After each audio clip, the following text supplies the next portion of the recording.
Hello, good afternoon. So, ngayon ako mag-vlog. And, kailangan ko yung hair ko. Tinry ko yung sa crepe paper. So, madali lang siya. Una is, biligin crepe paper, syempre.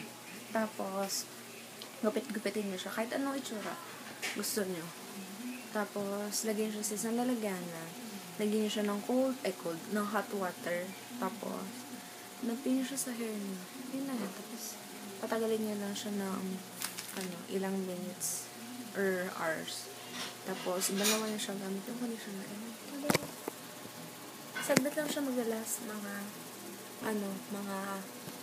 4 days lang ata siya mag-last. Pero not bad na, diba? At least hindi nag-damage yung hair. Sana nalam ko tumatagal na, diba? And, dapat yung friend ko dito sa bahay.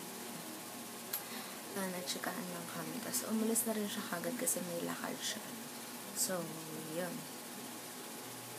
So, babad ko lang yung hair ko. Tapos, mamanlawan ko na siya. So, yes. Ito yun. Lagyan ko pa nga. So, later na lang. Bye! Binalawan ko na siya. Tapos, inatuwa ko na lang. Na yung kinalabasan. Ito sa part na to, medyo onti lang yung nakulayan kasi nga, or onti lang yung tulog kasi nga, may pagka dark. Pero, other than that, I love it. Hindi nga lang masyadong maayos dito. Kita na naman yung sa likod. Pero, ayusin ko yan. Next time. Para naman akong crepe paper. Bongga. Saglit lang siya mag-last, pero okay lang. Hindi ko nga nakulayan ito kasi ang hirap ko lang kasi nga may pagka-dark. Pero okay na din. Malay mo. Diba? Okay siya. Pero, gusto ko siya. Parang ako nasabi na speechless. Pero ganun. Ayan. Madali lang siya gawin kaya kahit sino pwedeng gumawa nito. Safe pa. Good evening. Nandito ako ngayon sa kwarto. Sakit yung puson ko. Meron kasi ako. Ngayon, first day ko. Tapos, ayan. Baka ulitin ko later yung yung sa crepe paper kasi hindi ko siya lahat nalagyan. And meron pa naman akong crepe paper. Yun na yung kulay green doon. Ayun. Marami pa naman. And, ayun. Sakit na pusan ko. Pero, nagkikilos-kilos ako. Nagka-crunches ako. Yes, medyo nakakawala siya ng sakit ng puson. Tapos, sunod din ako ng mga videos. Alam ko lang naman talaga ang sagot dito. Yung workout lang talaga.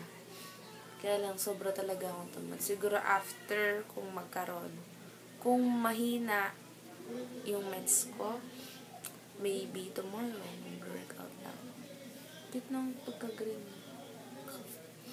Ayun. So, ayusin ko siya later. Sana nga matagal ko na itong nalaman. Itong pang kulay-kulay na ito. Sana hindi na nasira buhok ko, diba? Kaloka. Pero okay lang din. Kasi, diba, experience is the best teacher. Gumawa ng kulay lang. Ayun. Nanonood ako kakatapos ko lang manood ng vlog ni Kong. Promise Love Trip. Ang saya niya, na panoorin. May sense yung mga sinasabi.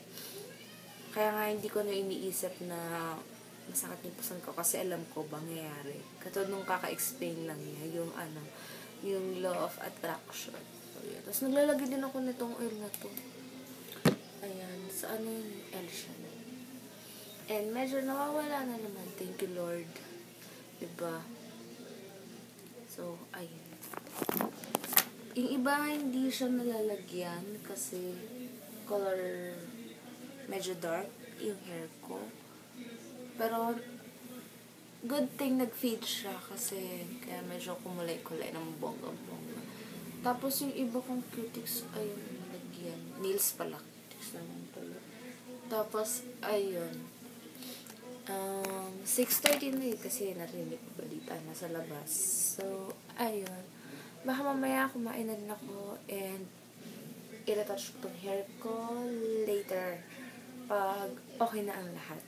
So, i-edit ko na din tong vlog mamaya. So, hindi ko alam kung gagawin ko ng tutorial yung yung, ano tawag dito? Yung kulay. Makakalimutan ako yung crepe paper. Pero feeling ko baka hindi na. Kasi, ano na siya, diba? Sobrang na siyang in. At saka feeling ko naman, alam niyo na rin naman yun. So, ayun. I'll see you guys tomorrow. Mag-good night na lang pala ako. Kasi edit ko na ito. Tapos upload ko na. Para masaya. I'll see you guys tomorrow. Sobrang ikli na ng vlog. Bye. Good night. Ng maagang maaga. Bye.